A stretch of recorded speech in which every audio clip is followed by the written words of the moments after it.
Hello friends, हम लोग 8th class की हिस्ट्री आज से शुरू कर रहे हैं और ये SCERT बुक से होगा। आज इसका पहला चैप्टर है कब, कहाँ और कैसे। तो इसमें हम लोग पूरा बुक लाइन बाय लाइन पढ़ के कंप्लीट करेंगे और यह पूरा सीरीज जो होगा जिसमें हम लोग कोई शॉर्टकट नहीं अपनाने वाले हैं कि केवल हाईलाइटेड पॉइंट पढ़ लिए। पूरा का पूरा लाइन बाय लाइन पढ़ के कंप्लीट करेंगे पूरे बुक को।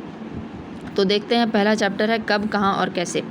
पिछली कक्षाओं में हमने यह जाना है कि अध्ययन की सुविधा के लिए इतिहास को प्राचीन, मध्य एवं आधुनिक 3 कालखंडों में बांटा गया। तो हम लोग पिछले क्लासेस में देखे हैं कि प्राचीन, मध्य एवं आधुनिक 3 कालखंडों में इतिहास को बांटा गया। ये हम लोग आधुनिक वाला खंड पढ़ रहे हैं, ठीक है, आधुनिक इतिहास। कक्षा 6 में आपने प्राचीन एवं कक्षा 7 में मध्यकालीन में हुए मुख्य परिवर्तनों एवं विशेषताओं के बारे में जाना। अब कक्षा 8 में हम मुख्य रूप से आधुनिक काल में हुए परिवर्तनों और उनकी जानकारी हमें जिन स्रोतों से मिलती है उनके बारे में जानेंगे। तो इसमें हम लोग आधुनिक इतिहास के बारे में पढ़ने वाले हैं। प्रत्येक काल में होने वाले परिवर्तन ही उस काल की विशेषता होती है। आप यह जानते हैं कि हमारी दुनिया शुरू से लेकर आज तक कभी भी स्थिर नहीं रही। यह हम लोगों के सामूहिक क्रियाकलापों के कारण हमेशा बदलती रही। इन बदलावों के कारण हमारे समाज, अर्थव्यवस्था, राजनीति, कला, संस्कृति आदि प्रायः सभी क्षेत्रों में परिवर्तन होते रहे। आप कक्षा 6 एवं 7 में पढ़ी गई बातों के आधार पर चर्चा करें। प्राचीन काल में मनुष्य की जिंदगी में आने वाले 5 मुख्य परिवर्तन क्या हो सकते हैं? मध्यकाल में सामाजिक एवं राजनीतिक क्षेत्रों में आए 5 मुख्य परिवर्तन क्या हो सकते हैं? देखते हैं आगे। आधुनिक युग में बहुत सारे परिवर्तन हुए। ये परिवर्तन हमारे देश के साथ साथ दुनिया के अन्य भागों में भी हुए। ये परिवर्तन कब और कैसे शुरू हुए और उन्होंने दुनिया को किस तरह प्रभावित किया, आइए इसे समझने का प्रयास करते हैं। पुनर्जागरण। तो हम लोग पुनर्जागरण देखते हैं। आधुनिक युग को जन्म देने वाले अनेक परिवर्तनों की शुरुआत सबसे पहले यूरोप में हुई। 15वीं शताब्दी में इटली में एक नया आंदोलन आरंभ हुआ जिसे पुनर्जागरण कहा जाता है। इस आंदोलन के लोगों को स्वतंत्र रूप से सोचने और पहले से चले आ रहे सिद्धांतों पर प्रश्न उठाने के लिए प्रेरित किया। फलतः वैज्ञानिक पद्धति का प्रसार हुआ। वैज्ञानिक पद्धति का अर्थ है प्रश्न प्रस्तुत करके प्रयोग द्वारा सत्य को जानना। तो वैज्ञानिक पद्धति का क्या अर्थ है? प्रश्न प्रस्तुत करके प्रयोग के द्वारा सत्य को जानना।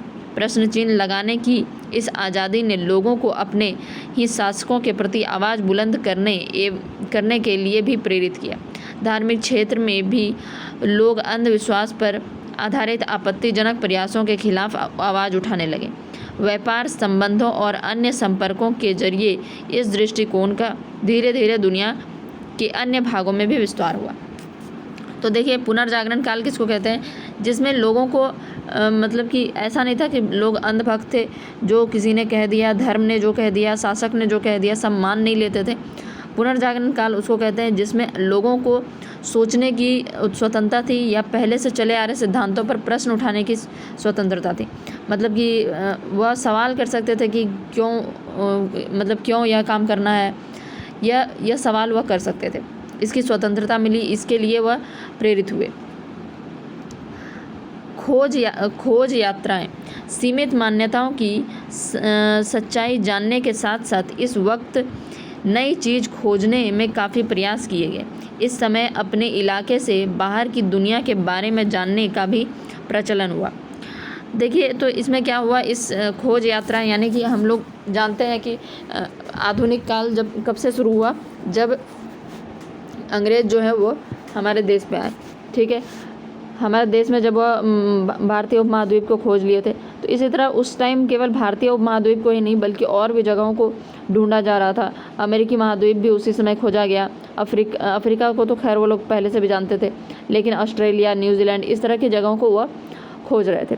तो यह क्या था कि वह लोग सीमित ज्ञान के साथ नहीं मतलब सीमित ज्ञान को छोड़कर अब वह सोच रहे थे कि आगे भी देखे कि क्या है दुनिया में और जानने का प्रयास कर रहे थे। बाहर की दुनिया के बारे में जानने का भी प्रचलन हुआ। इसके अंतर्गत यूरोप के नाविकों और नौचालकों ने दुनिया के अन्य देशों तक पहुंचने का प्रयास शुरू किया।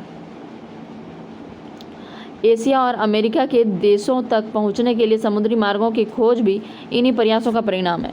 तो यही जो खोज उज रहे थे, इसी से एशिया और अमेरिका के समुद्री मार्ग का खोज भी हुआ। इन प्रयासों से यूरोप के लोग कुछ ऐसे देशों में भी पहुंच पाए जिनके बारे में उन्हें और दुनिया के बहुत सारे लोगों को कोई जानकारी नहीं थी। तो वह जब यह सब जगह पर जा रहे थे तो ऐसे जगह पर भी वह गए जिनके बारे में उनको पहले से पता नहीं था। जैसे अमेरिका के बारे में उन लोगों को पहले कभी पता नहीं था। वह भारतीय उपमहाद्वीप ढूंढने के लिए निकले थे, लेकिन उनको पता था कि यूरोप के पश्चिम में है भारतीय उपमहाद्वीप। लेकिन जब वह पहुँचे, मतलब चलना शुरू किए, तो वह अमेरिकी महाद्वीप पे पहुँच गए और उनको लगा कि हम लोग कहाँ पहुँच गए हैं, भारतीय उपमहाद्वीप का ही एक हिस्सा है। तो ऐसे जगह के बारे में भी पता चला जिनके बारे में उनको कोई जानकारी नहीं थी। आपने स्पेन के प्रसिद्ध नाविक कोलंबस के बारे में सुना, जिसने इसी समय 1492 में अमेरिकी महाद्वीप की खोज की। हम लोग अभी इसी के बारे में बात कर रहे थे। तो स्पेन का एक प्रसिद्ध नाविक था कोलंबस, ठीक है। इसके बारे में आप सुने होंगे, कोलंबस के बारे में, क्रिस्टोफर कोलंबस, जिसने इसी समय 1492 में अमेरिकी महाद्वीप की खोज की।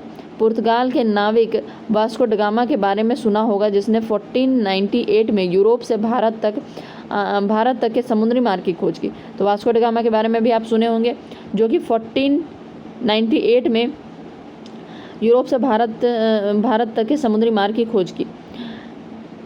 नए मार्गों और भूभागों की खोज का एक परिणाम यह हुआ कि यूरोपीय देशों का इन नए देशों के साथ व्यापारिक संबंध स्थापित हुआ।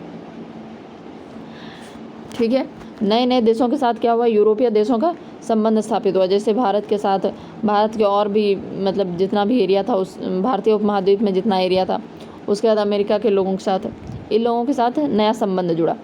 उसके बाद आते हैं पूंजीवाद और औद्योगिक क्रांति।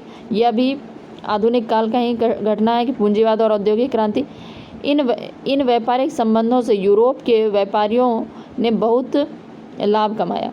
अब देखिए, वह जब अंतर्राष्ट्रीय मतलब खोज रहे थे बहुत सारे देशों इसको, ठीक है, तो उससे क्या हुआ, उन लोगों का व्यापार भी बहुत ज़्यादा बढ़ा। लाभ होने के कारण धीरे धीरे इनके पास पूंजी जमा होने लगी, ठीक है, और धीरे धीरे उनके पास क्या हुआ, पूंजी जमा होने लगी। इस पूंजी को उन्होंने पुनः व्यापार में लगाया। इस प्रकार 15वीं शताब्दी के अंत तक यूरोप में एक नई सामाजिक व्यवस्था का जन्म हुआ, जिसे पूंजीवाद कहते हैं। क्या हुआ, एक नई सामाजिक व्यवस्था, पूंजीवाद कहते हैं। पूंजीवाद मतलब जिनके पास एक व्यक्ति जिनके पास बहुत सारा पैसा है। इस नई सामाजिक व्यवस्था की मुख्य विशेषता थी पूंजीपतियों और श्रमिकों के दो नए वर्गों का उदय। अब क्या हुआ, एक आदमी बहुत अमीर है और दूसरा आदमी श्रमिक जो है वह बहुत ही गरीब है और बहुत ही शोषण हो रहा है उसका। तो यह दो वर्गों का उदय हुआ। पूंजीपति व्यापार के लिए तैयार होने वाली वस्तुओं के मालिक थे और उनका मुख्य उद्देश्य था मुनाफा कमाना। उनका मुख्य उद्देश्य क्या होता था, जो मालिक होते थे उनका, मुनाफा कमाना। बाकी लोगों के साथ क्या हो रहा है नहीं हो रहा उससे कोई मतलब नहीं इनको। श्रमिक लोग वस्तु का उत्पादन करते थे और पूंजीपतियों से वेतन प्राप्त करते थे। श्रमिक क्या करते थे, उनके कंपनी में काम करते थे और उसके बाद फिर उनसे वेतन प्राप्त करते थे। पूंजीवाद के विकास के साथ साथ उत्पादन के तरीकों में भी परिवर्तन होने लगा। आपको याद होगा कि मध्यकाल में कपड़े जुलाहे के हाथों से बनते थे। तो मध्यकाल में क्या होता था, कपड़ा कौन बनाता था, जुलाहा। लेकिन आधुनिक काल में कपड़े जुलाहे के अतिरिक्त मशीनों से तैयार होने लगे। तो उसके बाद मशीनीकरण हो गया, कपड़ा जो है मशीन से तैयार होना शुरू हो गया। मशीनीकरण की यह प्रक्रिया इंग्लैंड में 18वीं सदी के उत्तरार्ध में शुरू हुई और फिर धीरे धीरे अन्य देशों में भी फैली, जिसे औद्योगिक क्रांति का नाम दिया जाता है। तो सबसे पहले जो मशीनीकरण था उसका प्रक्रिया कहाँ शुरू हुआ, इंग्लैंड में 18वीं सदी में शुरू हुआ। यानी 18वीं सदी का मतलब क्या है, 1700 से लेके 1799 तक। तो 18वीं सदी उसी को कहते हैं। उत्तरार्ध में 18वीं सदी के उत्तरार्ध में हुआ, यानी कि 1750 से लेके 1800 तक ले सकते हैं, उस समय हुआ और धीरे धीरे सभी देशों में फैल गया। इसे क्या कहते हैं, औद्योगिक क्रांति कहते हैं। यानी कि उद्योगों का इसमें खूब विकास हुआ था। आते हैं उपनिवेशवाद और साम्राज्यवाद। उद्योगों की स्थापना के कारण इन देशों में वस्तुओं का उत्पादन काफ़ी तेज़ी से होने लगा। इन जितने भी देश थे, मतलब उन जिन जिन देशों के पास औद्योगिकरण हुआ, उद्योगों की स्थापना हुई, उससे वस्तु का उत्पादन, अब मशीन से तो वस्तु का बहुत ज़्यादा उत्पादन हो जाएगा। अब इन तैयार वस्तुओं को बेचने के लिए बाजार की आवश्यकता थी। साथ ही इन वस्तुओं को तैयार करने के लिए कच्चा माल की आवश्यकता भी थी। ठीक है, अब उन लोगों को क्या चाहिए था? पहले तो एक उद्योग में ज़रूरत क्या होता है कि आप कच्चा माल लाइए और जो तैयार वस्तु है उसको बेचने के लिए ले जाइए। तो दोनों के लिए क्या चाहिए? बाजार चाहिए और कच्चा माल चाहिए। ठीक है, कच्चा माल कहाँ से मिलेगा? अपने देश से तो जितना इकट्ठा कर सकते कर ही लेंगे, लेकिन दूसरे देशों से भी वह इकट्ठा करने का सोचने लगे। इन दोनों ही आवश्यकताओं ने यूरोप के देशों को अपने देश से बाहर में की दुनिया पर पैर फैलाने पर मजबूर कर दिया। ठीक है, वो आप सोचने लगे कि भाई कच्चा माल तो अगर हम यहीं से लेंगे तो बहुत कम पड़ जाएगा, मतलब अपने ही देश से। तो अपने देश से दूर जाकर भी अलग अलग जगहों पर इकट्ठा कर, मतलब पता लगाना शुरू किया कि कहाँ पर क्या है, नहीं है, और कहाँ पर कौन लोग रह रहे हैं। उनको मतलब वहाँ पर बाजार के लिए भी उनको ज़रूरत था उन लोगों का। ठीक है, वहाँ पर लाके वो सामान को बेचना। इन देशों को लगा कि अगर वे दूसरे देशों की अर्थव्यवस्था पर काबू पा लेंगे तो उन्हें अपने उद्योग के लिए न केवल कच्चा माल सस्ते दामों में मिलेगा, बल्कि उनके तैयार माल के लिए बाजार भी उपलब्ध हो जाएगा। इससे साम्राज्यवादी व्यवस्था की शुरुआत हुई। ठीक है, इससे धीरे धीरे क्या हुआ? साम्राज्यवादी व्यवस्था, यानी कि अपना साम्राज्य बढ़ाने वाला व्यवस्था। जितना अपना साम्राज्य बढ़ाओगे उतना कच्चा माल उपलब्ध होगा और उतना बाजार उपलब्ध होगा। तो साम्राज्यवादी व्यवस्था की शुरुआत हुई। 18वीं शताब्दी के उत्तरार्ध में शुरू हुई यह प्रक्रिया। तो यह कब शुरू हुआ था? 18वीं शताब्दी में शुरू हुआ। 18वीं शताब्दी के उत्तरार्ध में शुरू हुई यह प्रक्रिया एशिया, अफ्रीका और दक्षिण अमेरिका के अधिकांश देशों को औद्योगिक यूरोपीय देशों के आर्थिक एवं राजनीतिक नियंत्रण के अंदर ले लिया। अब यह जब औद्योगिकरण शुरू हुआ, उस समय से एशिया, अफ्रीका और अमेरिका जैसे जो महाद्वीप थे, वहाँ के अधिकांश देशों को यूरोपीय देशों ने क्या किया? वहाँ के आर्थिक राजनीतिक नियंत्रण करना शुरू कर दिया। क्योंकि जब तक वो आर्थिक और राजनीतिक रूप से नियंत्रण नहीं करेंगे, वहाँ पर मतलब वहाँ से कच्चा माल लाना या वहाँ पर उसको बाजार की तरह उपयोग करना यह पॉसिबल नहीं था। इस प्रक्रिया के अंदर शासित देश कॉलोनी अर्थात उपनिवेश कहलाए। अब जिन देशों को मतलब अपने अंडर में, अपने नियंत्रण में लिया गया, उसको क्या कहते थे? कॉलोनी कहते थे या उपनिवेश कहते थे। बड़े पैमाने पर इस प्रक्रिया को अपनाने के कारण इस युग को औपनिवेशिक युग भी कहते हैं। अब यह क्या हुआ? यह सब लोग कर रहे थे। यूरोप के जितने भी लोग हैं, पुर्तगाल, ब्रिटेन, डच, फ्रांसीसी, सब लोग कर रहे थे। तो यह एक बड़ा रूप होने के कारण इसको एक युग के रूप में देखा जाता है और इसको क्या कहते हैं? औपनिवेशिक युग। ठीक है, अमेरिकी व फ्रांसीसी क्रांति। हम लोग देखते हैं अमेरिकी और फ्रांसीसी क्रांति। दुनिया में हो रहे इन बदलावों के बीच 18वीं सदी के अंतिम दशकों में दो और महत्वपूर्ण बदलाव हुए। तो 18वीं सदी के अंतिम दशकों में, यानी कि वही 1780 से 80 के बाद ले लीजिए। ठीक है, अंतिम 2 दशकों में महत्वपूर्ण बदलाव हुए। पहले का संबंध अमेरिका के स्वतंत्रता संग्राम एवं दूसरे का संबंध फ्रांसीसी क्रांति से है। तो अमेरिका का स्वतंत्रता संग्राम कब कंप्लीट हुआ था?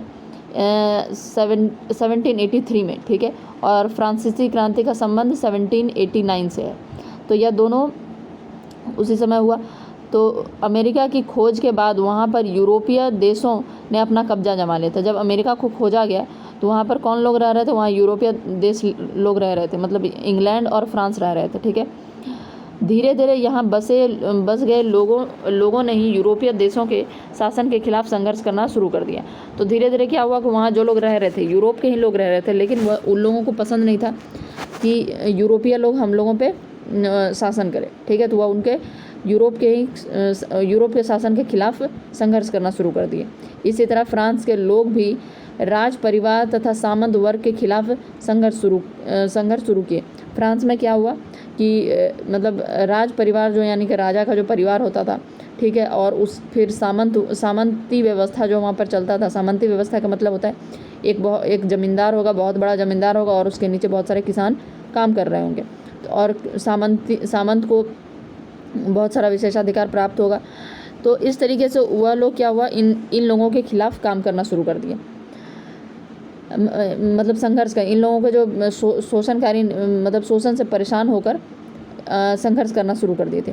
इन दोनों ही देशों में लोगों का अत्याचार, शोषण और अन्याय के खिलाफ एकजुट होकर किया गया संघर्ष सफल रहा। और इन दोनों देशों में क्या हुआ, सफल रहा जो इन लोगों ने संघर्ष किया। इसके बाद इन देशों के लोगों ने अपने आप को देशों में गणतंत्र प्रणाली की सरकार स्थापित की। अपने अपने देश में क्या हुआ, चाहे अमेरिका हो चाहे फ्रांस हो, सबने क्या किया, राजतंत्र को त्याग करके गणतंत्र प्रणाली की सरकार स्थापित की।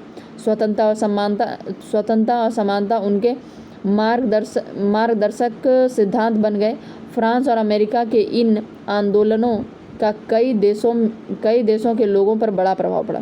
तब यह जो फ्रांस और अमेरिका ने जो क्रांति किया, जो आंदोलन किया, उसका और भी देशों पर प्रभाव पड़ा। ठीक है, जैसे कोई काम अगर समाज में कोई करता है तो उसका और भी लोगों पर प्रभाव पड़ता है। उसी तरह फ्रांस और अमेरिका ने जो यह आंदोलन किया स्वतंत्रता और समानता के लिए, उसको लेकर और भी देशों में, पूरे यूरोप में या बाकी जो उपनिवेश भी बनाए गए तो उन सब पे भी बहुत प्रभाव पड़ा।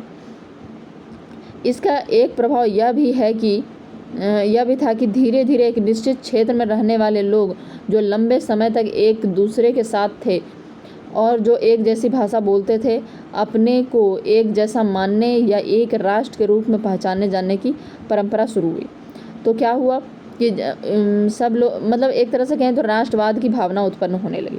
जो एक जगह पर एक साथ बहुत दिनों से रह रहे, एक जैसा भाषा बोलते हैं, एक दूसरे के साथ मतलब कि एक दूसरे का जो धर्म है या जो भी है, इस तरीके से वह अपने आप को एक मानने लगे और एक राष्ट्रवाद की भावना शुरू होने लगी। अत्याचार, और यहाँ एक प्रश्न दिया गया, अत्याचार और शोषण के शिकार हमारे देश में किस प्रकार की सरकार है, उसके नीति निर्देशक सिद्धांतों पर चर्चा करें। ठीक है, तो ये हमारे लिए इतना इम्पोर्टेंट नहीं है, मतलब जब हम लोग क्वेश्चन आंसर का चीज़ हम लोग बाद में देखेंगे, फिलहाल हम लोग पढ़ते हैं।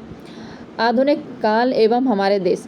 इस प्रकार यूरोप में हुए इन परिवर्तनों से प्रभावित होकर अन्य देशों के लोगों ने नए ढंग से सोचना विचारना शुरू किया।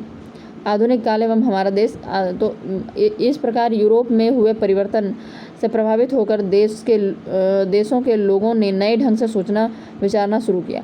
नए उपनिवेश की तलाश में जब यूरोपीय हमारे देश में आए तो हमारे देश पर भी इन परिवर्तनों का प्रभाव पड़ा।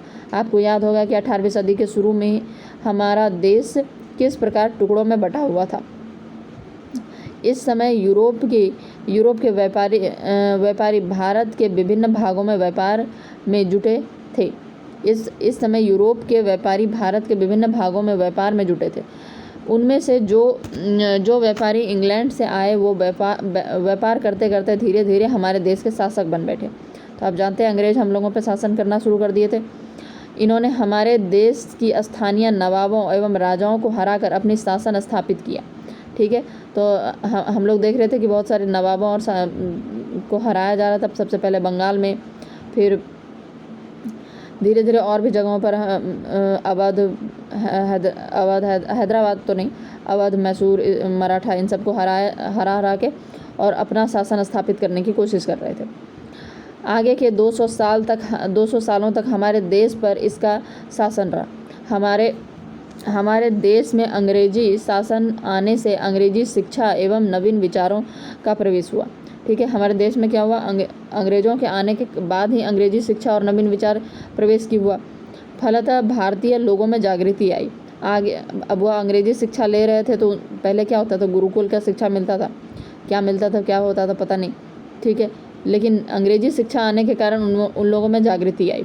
आगे की इकाइयों में आप देखेंगे कि किस प्रकार अंग्रेज़ों ने हमारे देश की आर्थिक संसाधनों का अपने लाभों के लिए इस्तेमाल किया। तो हम लोग आगे के चैप्टर में देखेंगे कि किस तरह अंग्रेज आए थे और हमारे जो आर्थिक संसाधन है उन सबको किस तरह से अपने लाभ के लिए उपयोग कर रहे थे। अपनी ज़रूरत की चीज़ों को सस्ती कीमत पर खरीदा, निर्यात के लिए या अपने लाभ के लिए नई फसलों की खेती कराई। तो हम लोग जानते हैं नील की खेती करवाया जाता था। ठीक है, नील या चाय की खेती। तो यह सब क्यों होता था? यह अपने लाभ के लिए होता था और बहुत ही सस्ती कीमत पर इसे खरीदते भी थे। नील किसानों से नील जो खरीदते थे बहुत ही कम कीमत पर खरीदते थे और शोषण करवा के अपना काम निकलवाते थे।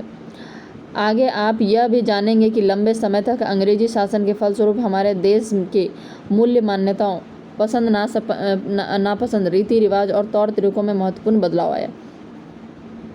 तो हम लोग मूल्य मान्यताओं यानी पश्चिमी सभ्यता को हम लोग ज़्यादा मान्यता देने लगे थे। ठीक है, रीति रिवाज में बहुत सारा परिवर्तन आया, हमारे पहनावे में बहुत परिवर्तन आया। पहले कहाँ लोग कुर्ता पजामा पहनता था, अब कोट पैंट पहनने लगा है। तो इस तरीके से धीरे धीरे पश्चिमी मान्यताओं को हम लोग ज़्यादा महत्व देने लगे।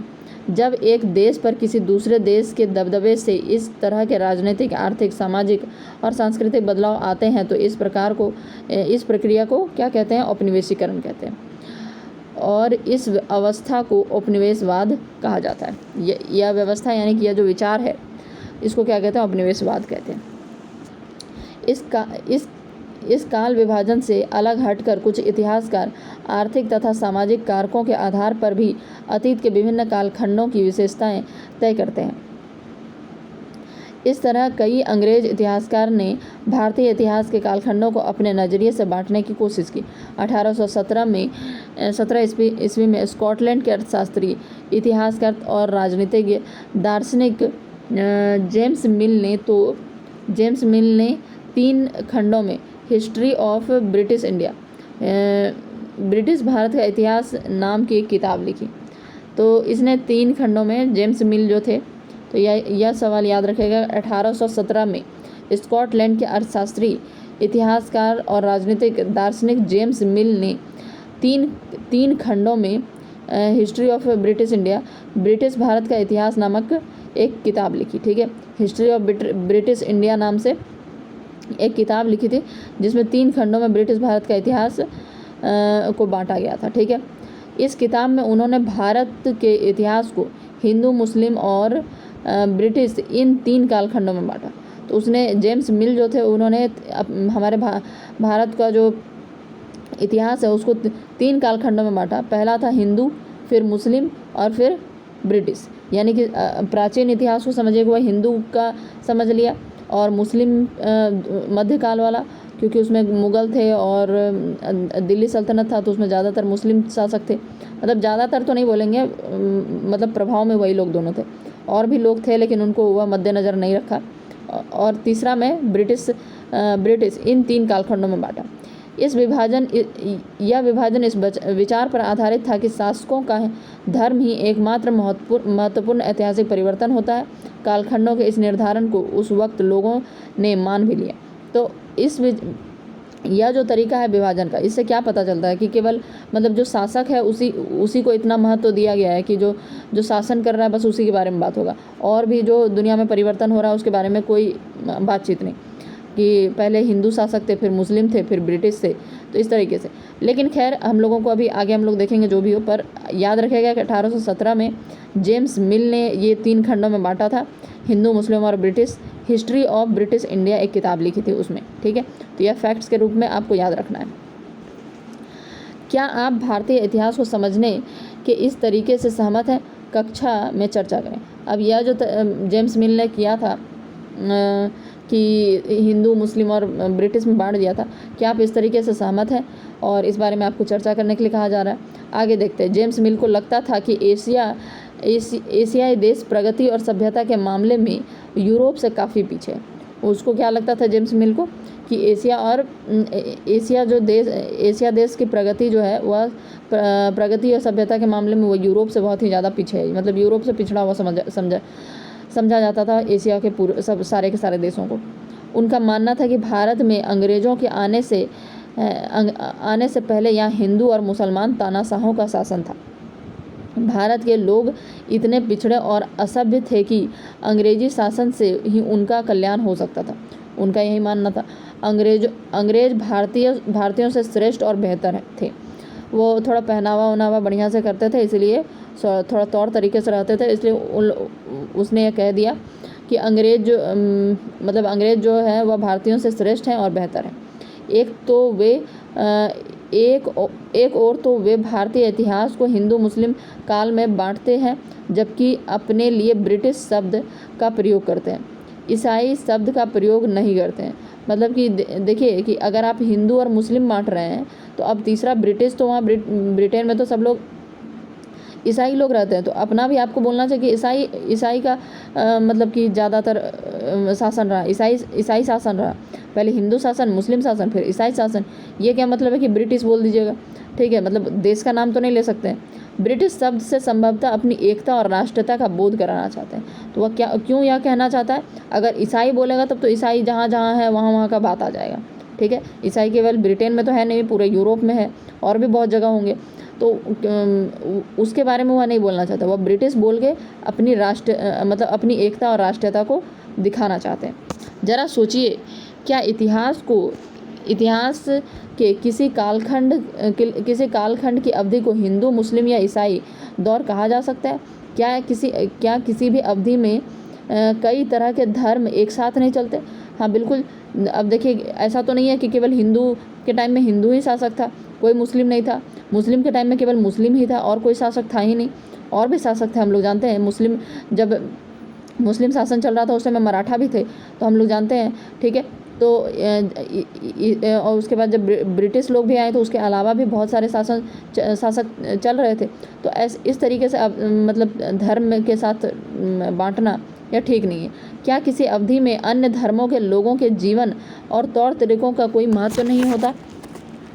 हमें याद रखना चाहिए कि किसी भी अवधि का इतिहास किसी एक तरह के लोगों से अकेले नहीं बनता, बल्कि समाज के सारे लोग एक साथ मिलकर साथ चलने से बनता है, ठीक है।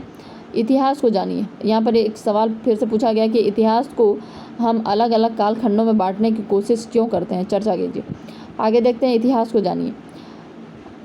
आपने पिछली कक्षाओं में पढ़ा है कि इतिहासकार इतिहास को जानने के लिए जिन स्रोतों साधनों का प्रयोग करते हैं उसे ऐतिहासिक स्रोत कहा जाता है, ठीक है। यानी कि जो भी हम लोग जिस भी चीज़ से इतिहास का हम लोगों को कुछ जानने के लिए मिला है, इतिहास के जो भी स्रोत है उनको हम लोग ऐतिहासिक स्रोत कहते हैं। कक्षा 6 एवं 7 में भी अपने ऐतिहासिक स्रोतों के बारे में पढ़ा होगा। तो हम लोग पांडुलिपि, शिलालेख, इन सब के बारे में तो पढ़े ही थे, ठीक है। मतलब कि पिछले क्लासेस में हम लोग देखते हैं 6 और 7 क्लास में। प्राचीन काल एवं मध्यकाल के कुछ ऐतिहासिक स्रोतों का स्मरण करते हुए निम्न तालिका को भरने का प्रयास कीजिए। स्मरण करें, प्राचीन काल एवं मध्यकाल के स्रोत तो प्रायः एक ही थे, लेकिन प्राचीन काल की तुलना में मध्यकाल में स्रोतों की संख्या काफ़ी अधिक हो गई। तो देखिए, मध्यकाल में क्या हुआ, स्रोतों की संख्या ज़्यादा हो गई, प्राचीन काल में क्या हुआ, कम था, ठीक है। बाकी स्रोत तो लगभग एक जैसा ही था, बस ज़्यादा और कम हो गया। आपने देखा कि पुराने प्रकार के स्रोतों के अतिरिक्त मध्यकाल में कुछ नए स्रोत भी सामने आए। आगे आप पाएंगे कि आधुनिक काल में इन स्रोतों की संख्या में विविधता और भी वृद्धि हुई। ऐसा क्यों हुआ, आइए इसे समझने का प्रयास करें, देखते हैं। 7वीं कक्षा में आपने पढ़ा कि 19वीं सदी से पहले के सालों में छापे खाने नहीं थे। लिपिक या नकलवासी हाथ से ही पांडुलिपियों की प्रतिकृति बनाते थे। तो पहले क्या होता था कि हम लोगों के पास कोई छपाई का मशीन तो था नहीं, तो हम क्या किया जाता था कि जो भी इम्पोर्टेंट किताब या इम्पोर्टेंट लेख होता था उसको लिपिक या नकलवासी, यानी कि कॉपी करने वाला लोग, नकलवासी मतलब कॉपी करने वाला, वह एक पांडुलिपि से मतलब एक कॉपी से दूसरी कॉपी बनाते थे, ठीक है। इससे क्या होता था कि वह नया भी हो जाता था और मतलब उसका बहुत सारा कॉपी भी बन जाता था। बाद में 19वीं सदी के मध्य तक छपाई तकनीक के माध्यम से सरकारी विभाग की कार्रवाई के दस्तावेज की कई प्रतियां बनाई जाने लगी। तो आधुनिक काल में जब छपाई का तकनीक आ गया तो उसके बाद जितना भी सरकारी विभाग होता था, उसका जितना भी कार्रवाई होता था, उसका दस्तावेज को बहुत सारा कॉपी बनाया जाने लगा। इन महत्वपूर्ण दस्तावेजों की प्रतियों को आप आज भी अभिलेखागारों में और पुस्तकालयों में देख सकते हैं। अभिलेखागारों में सरकार के दस्तावेज को सुरक्षित रखा जाता है। इन दस्तावेजों में सरकार की योजनाओं एवं कर संबंधी दस्तावेज, पुलिस एवं CID रिपोर्ट, विभिन्न राजनीतिक रिपोर्ट और गतिविधियों के रिकॉर्ड, विभिन्न कमीशनों के रिकॉर्ड आदि शामिल होते हैं। तो इस तरह का अभिलेखागार में क्या होता है, ये सब चीज़ रखा जाता है। ठीक है, जितना भी सरकार का जितना भी योजना होता है, बजट होता है, इस तरह का चीज़ वहाँ पर रखा हो रहता है। ठीक है, आज भी हर ज़िले में एक एक रिकॉर्ड रूम होते हैं। ठीक है, हर जिला में क्या होता है, एक एक रिकॉर्ड रूम होता है। इन्हें आप भी देख सकते हैं और इनको क्या होता है, आप भी देख सकते हैं। इसके अतिरिक्त तहसील के दफ्तर, कलेक्ट्रेट, कमिश्नर के दफ्तर, कचहरी आदि में भी रिकॉर्ड रूम महत्वपूर्ण है। तो ये सब जो जगह है, तहसील के दफ्तर, कलेक्ट्रेट, कमिश्नर के दफ्तर, कचहरी, इन सब में भी रिकॉर्ड रूम होता है। आप अपने ज़िले के रिकॉर्ड रूम में जाकर अपने ज़िले से संबंधित कई जानकारियाँ प्राप्त करना चाहेंगे। ज़िले से संबंधित क्या क्या जानकारियाँ प्राप्त करना चाहेंगे, इन जानकारियों के बारे में, इन जानकारियों की एक सूची बनाएं। आगे देखते हैं। इस तरह के पुस्तकालयों में वर्षों पहले पुराने अखबार, व्यक्तिगत पत्र, डायरियाँ, निजी दस्तावेज आदि चीज़ें सुरक्षित रखी जाती थी। तो अभिलेखागार में क्या होता है कि सरकार से रिलेटेड जो भी दस्तावेज होते थे उसको रखा जाता था। लेकिन पुस्तकालय में होता है कि सरकार के अलावा जो लोग हैं उन लोगों ने कोई अच्छा अखबार, पुराना अखबार, व्यक्तिगत पत्र, डायरी, निजी दस्तावेज, इस तरह की चीज़ों को सुरक्षित रखा जाता है। महान व्यक्तियों के जीवन एवं आत्मकथा भी इतिहास के अध्ययन में उपयोगी साबित हुए हैं। तो क्या होता है, महान व्यक्तियों का जो जीवन होता है, आत्मकथा होता है, यह सभी इतिहास के अध्ययन में उपयोगी साबित हुए हैं। इन पुस्तकों से हमें उन व्यक्तियों के बारे में विशेष जानकारी मिलती है जिन्होंने राजनीति, प्रशासन एवं समाज सेवा के क्षेत्र में महत्वपूर्ण योगदान दिया। साथ ही पुस्तकों से हमें उस समय के समाज में हो रही विभिन्न प्रक्रियाओं के बारे में पता चलता है। तो उस समय क्या क्या हो रहा था, यह कैसे पता चलेगा, पुस्तक के माध्यम से ही। पुस्तक के जो लेखक होंगे वह उसी समय का जीवन को चित्रित करने का कोशिश किया होगा पुस्तक में। आत्मकथा एवं जीवनी के संबंध में अपने शिक्षक की सहायता से चर्चा करें। आत्मकथा और जीवनी, ठीक है। अपने देश की राजधानी, देखिए आत्मकथा क्या होता है कि यहाँ जो सवाल पूछा गया, आत्मकथा और जीवनी के संबंध में अपने शिक्षक की सहायता से चर्चा करें, तो बेसिकली पूछ रहा है इसमें कि आत्मकथा और जीवनी में अंतर क्या है। तो आत्मकथा होता है कि जब हम खुद अपने बारे में किसी किताब में लिखें, ठीक है, और जीवनी होता है कि हम किसी और के बारे में या मेरे बारे में कोई और लिखे। तो यही अंतर है दोनों में। अपने देश की राजधानी दिल्ली में राष्ट्रीय अभिलेखागार, नेहरू स्मारक पुस्तकालय एवं पटना स्थित सच्चिदानंद सिन्हा पुस्तकालय, बिहार राज्य अभिलेखागार जैसी संस्थाओं में आप जाकर इन सामग्रियों का अध्ययन कर सकते हैं। तो याद रखिएगा ये सब चीज़। पटना में स्थित क्या है, सच्चिदानंद सिन्हा पुस्तकालय, ठीक है, बिहार राज्य अभिलेखागार। तो यह याद रखिएगा कि सच्चिदानंद सिन्हा पुस्तकालय कहाँ है, पटना में स्थित है। इधर हाल के दिनों में पिछली पीढ़ी के महत्वपूर्ण व्यक्तियों के भाषण, साक्षात्कार एवं स्मृतियों के रिकॉर्ड रखने की परंपरा भी कुछ संग्रहालयों में शुरू हुई। तो अभी क्या हुआ है, कुछ ही समय पहले इधर हाल के दिनों में पिछली पीढ़ी के महत्वपूर्ण व्यक्ति जितने भी हैं उनका भाषण, उनका साक्षात्कार मतलब होता है इंटरव्यू टाइप, ठीक है, एवं स्मृतियों की रिकॉर्ड रखने की परंपरा भी संग्रहालय में शुरू हुई है। मतलब और भी इसको रिकॉर्ड को और भी मतलब कि बढ़ाया जा रहा है और भी उसका विस्तार किया जा रहा है। 19वीं सदी के शुरुआत तक पूरे देश का मानचित्र तैयार करने के लिए बड़े बड़े सर्वेक्षण किए जाने लगे। तो 19वीं सदी की शुरुआत में क्या हुआ कि पूरे देश का मानचित्र तैयार करने के लिए बड़े बड़े सर्वेक्षण किए जाने लगे। मतलब हर जगह देखना कि क्या क्या चीज़ है, मिलता है क्या नहीं मिलता है, उस तरह का चीज़ सर्वेक्षण किए जाने। सर्वेक्षण में धरती की सतह, मिट्टी की गुणवत्ता, यह सब चीज़ भी लिखा जाने लगा। धरती की सतह, धरती की सतह कैसी है, मैदानी है, पहाड़ी है, पठारी है, मिट्टी की गुणवत्ता कैसी है, वहाँ मिलने वाले पेड़ पौधे और जीव जंतुओं तथा स्थानीय फसलों का पता लगाया जाता था। वहाँ क्या मिलता है, क्या किस तरह के पेड़ पौधे उगते हैं, इस तरह का पता लगा। इसके अलावे वनस्पतिक सर्वेक्षण, प्राणी विज्ञान सर्वेक्षण, पुरातत्व सर्वेक्षण मानव शास्त्रीय सर्वेक्षण, वन सर्वेक्षण आदि कई दूसरे सर्वेक्षण भी किया जाने लगे। वनस्पतिक सर्वेक्षण का मतलब हुआ कि किस इलाके में कौन सी वनस्पति पाई जाती है। प्राणी सर्वेक्षण मतलब किस इलाके में किस तरह के प्राणी जीव जंतु रहते हैं। पुरातत्व संरक्षण मतलब होता है कि कौन कौन से इलाके में कौन कौन सा पुराना चीज़, मतलब जैसे सिंधु घाटी सभ्यता जो है वह पुरातत्व सर्वेक्षण के दौरान ही मिला है। ठीक है, तो इस तरीके से वन सर्वेक्षण यानी कौन कौन से इलाके में कितना वन है, कहाँ जंगल है, कहाँ किस एरिया में कितना मतलब बिल्कुल सूखा एरिया है, उस तरह का मतलब सर्वेक्षण किया जाने लगा। आज ये सारे सर्वेक्षण महत्वपूर्ण ऐतिहासिक स्रोत साबित हो रहे हैं। अब वही सब जो है वह जो सर्वेक्षण किया गया उसी से हम लोगों को ज्ञान मिलता है कि ठीक है उस समय वह ऐतिहासिक स्रोत बन गया। अब हम लोग पढ़ते हैं उसके बारे में। 19वीं सदी के आखिर से हर 10 साल में जनगणना की जाने लगी। तो आप लोग जानते हैं कि 1881 से क्या हुआ, 1881 से जनगणना की शुरुआत हो गई थी।